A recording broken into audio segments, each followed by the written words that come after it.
Mikropono dun sa ano. Hindi, at tanong mo kung ano makukuha kung pag-alis ng kanyang mga apo. Ano masasabi? Ano ba masasabi mo, Amang? Mensahe mo sa amin lahat, sa apo mo, sa mga anak, mamaya na sa kapatid, no? Okay, sige. Ang masasabi ko. Unahin mo muna, Amang, yung bagong aalis, si Tatek. Ano mensahe mo? Gawa kay Tatek. Pagka dumating doon, basta timano gandi kung meron kang makikilala. Lalakas nyo dito. Lakas. Yakapin mo agad.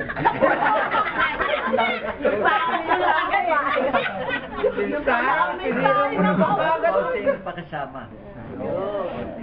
At saka yung agandang asal. Huwag mong iwawagis sa yung nakto. Huwag mo tatingin. Sino yung ganito yun?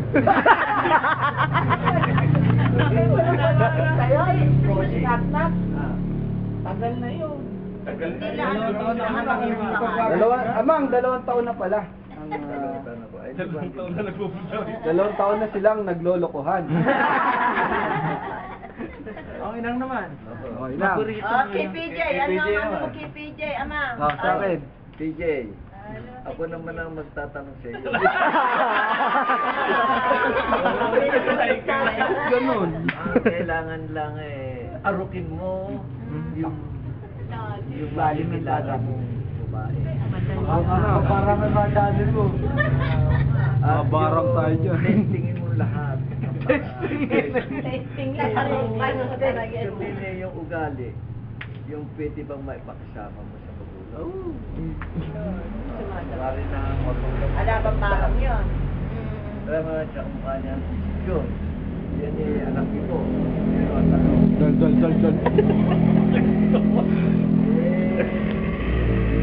pakikisama mo. Masamak ka.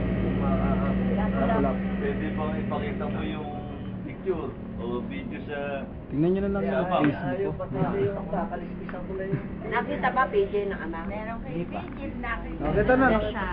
Nakita ko na ba? Pakita mo sa